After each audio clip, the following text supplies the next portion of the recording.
بسم الله الرحمن الرحيم. السلام عليكم ورحمة الله تعالى وبركاته. أصحابتي قالقة ديال بن السلام مeel kasoo joogtaan iyo halka soo haystaanba channelka dadka cusub ee subscribe saar like saar comment saar maanta barnaamijka waxaan ku soo qaadanaynaa sida WhatsApp-kaaga dhexdiisa luqado badan loogu turjunto.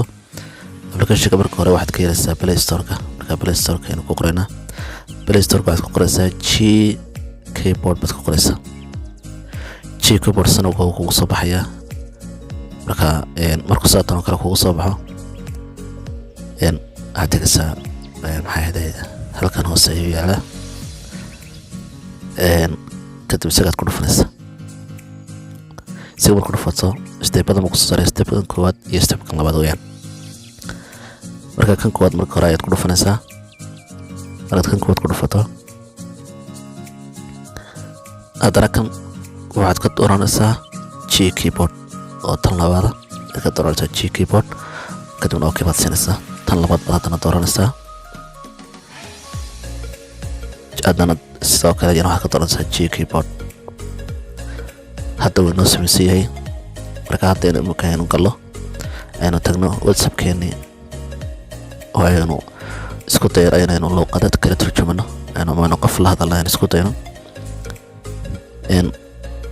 waxaan sameynaa WhatsApp-ka ayaanu ku dhufaynaa kadibna qofkii aan doonayna la hadalno aynu luqadiisana fahanno tiirana kula hadalna ayaynu dooranaynaa kama soo qaadin qofka baan ula hadlayno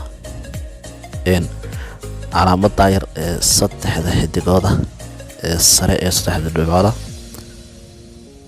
eed ku dhufanaysaa kadibna translate waxaa hoose ku taala oo taa ugu hooseysa oo translate eed ka dooranaysaa.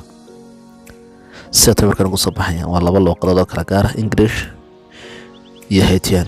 marka luqadda la luqadda doonto dadka hadda inagu Soomaaliya inuu bedelanay oo kan luqado badan baa yaala marka waxaan luqadda wada arkaysaa. marka luqadda doonto aad ku bedelanaysaa laakiin inagu marka hore waxaan ku hadlaynaa Soomaali waxaan doonaynaa inaan helo maxay inaan Ingiriisi helno. okay marka Soomaali to English weeyaan. halkan waxaan ku qoran marka saaxiib in ku qoraynaa xageed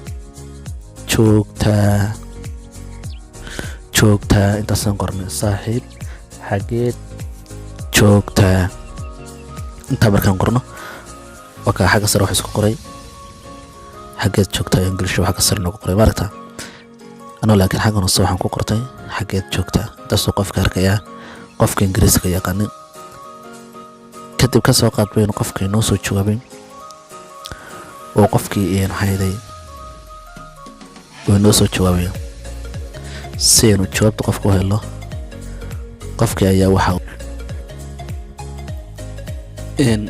kadib markuu soo noo kale noo soo qoro waxaan sameynaa isaga markaa noo soo jawaabay.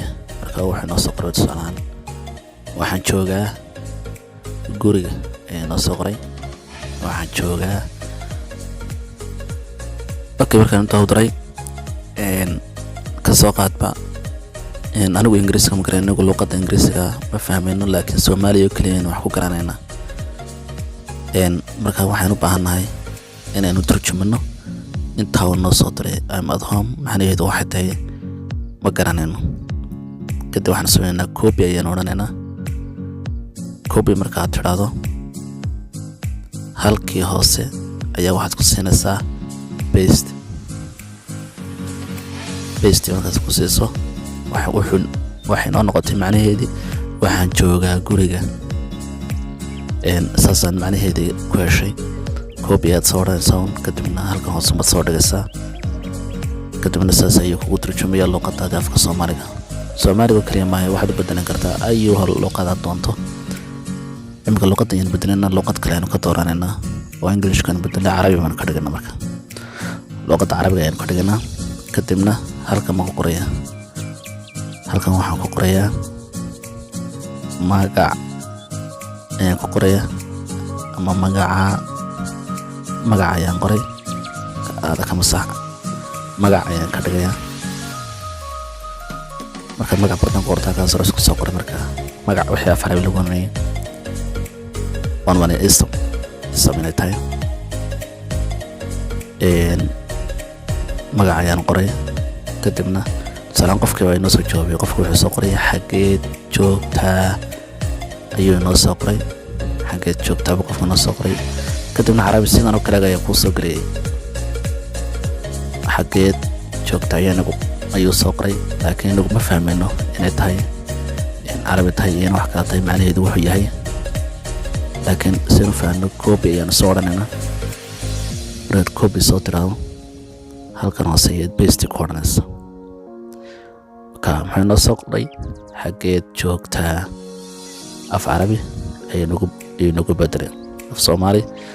aad iyo aad badan maadsanidina asxaabtayda qaaliga. channelka haddaad ku cusubtihiin subscribe saar, like saar, comment saar si muuqaalada cusub ku soo gaadhaan.